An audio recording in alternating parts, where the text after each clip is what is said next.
Joining us right now for more on the recession risks and the Fed fears, former St. Louis Fed President James Bullard. He's now dean of the Mitch Daniels School of Business at Purdue University. And before we even do those numbers, let me just ask you your reaction to the tariffs thus far and what you think they portend. Yeah, thanks. So I think the main thing is that this has dramatically raised the risk of a Smoot-Hawley type outcome. So Smoot-Hawley was 1930. Other countries retaliated, global trade collapsed, and the Great Depression was on. So I think that's really what has people worried about this. It doesn't have to work out that way, but this unilateral move, abrupt, is setting up a situation where you could get a dramatic downturn in the economy. So Wall Street is marking up its recession probabilities, and I think that's appropriate. So I think some things we could talk about here, though, are what's the game theory between the three blocks here, EU, U.S., China? How would that game theory play out? I think that's something Wall Street should be talking about. And what's the chance that this will stick through the courts?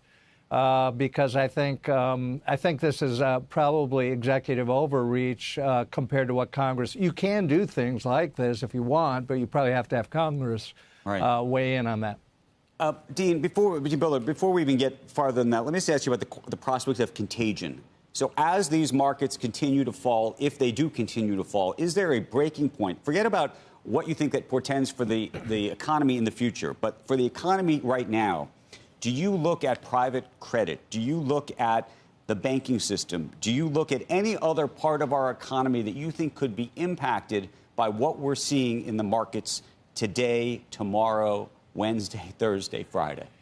Yeah, I mean, unfortunately, the effects are immediate because it affects expectations about investment globally. And we've talked about it before on this show. I mean, who wants to invest when you don't know what the rules are going to be? And so major projects are all going to be delayed all around the world until you get some clarity on how this is going to play out. That affects output today in the U.S. and around the world, and so yeah, it's a very dramatic impact. Hey, Jim, the president putting on Truth Social today a statement that he thinks the Fed should be cutting rates right now. Markets are baking in at this point 5 rate cuts from the Fed this year. Do you think the Fed should cut rates? Yeah, I think Chair Powell got the right balance. He wants to make sure that any price disruption doesn't feed through to inflation expectations, and then you'd have an inflation problem on your hands. There's no reason really for the Fed to do anything right now. The hard data right now is satisfactory, and so we'll see how this plays out going forward. So, and you've got, as you guys have been talking about, the negotiation angle, so other countries could react possibly relatively quickly within a few months, and you'd get more clarity on the outcome here. But your advice is no cuts for the next several months. Yeah, I don't think I would react. So the problem is if you react right now and then this gets resolved, what do? You put rates back up? So I just don't, and I don't think this is really about 25 basis points on the Fed funds rate. This is about the global trading arrangements, so it's not really, monetary policy is not really the focus here. Also, rates are down anyway, 10 years down below 5%, so you've got some natural cushion coming from other sources. A weaker dollar can be something that people actually like sometimes. Jim, but if it starts being disorderly, it can just feed on itself and be a total disaster. Are we anywhere near that yet? I don't think so, not based on what's happened so far. I think you've still got this flight to safety going on in global markets, still the reserve currency, and so in that sense, I think the dollar's okay. Usually when a currency really gets into trouble is if global markets think the country is,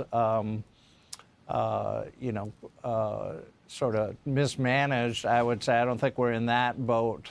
This is a policy that is trying to gain retribution for years of other types of trade policy. But I think right now, I think the dollar's okay. And what's your favorite canary in the coal mine for the economy itself?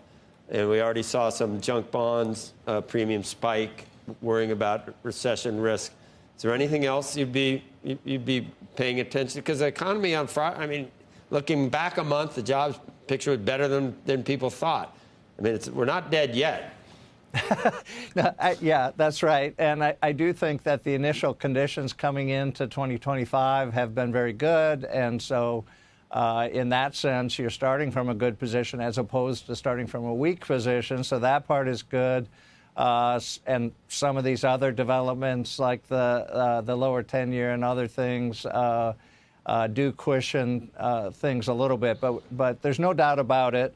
This is a very extreme move by the United States, and it does threaten the Smoot-Hawley outcome, and that's what markets are pricing in. Dean, I just want to go back to the idea of there's the Smoot-Hawley issue, which could last a very long time. One of the things that happened back then was the Fed also sat on its hands, as you remember, so maybe things Yes. are different this time around. I'm questioning or concerned about the immediacy of what's happening now, which is just the plumbing of the financial system. Do you have any concern about that at all in terms of what we're looking at straight ahead of us? Well, if you got into a serious downturn, which we're not in yet, this is all in expectations here, but if you did get into a serious downturn, you would have to worry about financial stability elements and where that was going to go. I'm not surprised credit spreads moving up. You'd want to demand more protection for lending to less credit-worthy firms. So all of that's happening. All of that I would regard as kind of a natural dynamic when the outlook is very cloudy. But none of that is the core problem here. The core problem is you're trying to change trade policy very abruptly and globally. And it's very unclear how this is going to play out.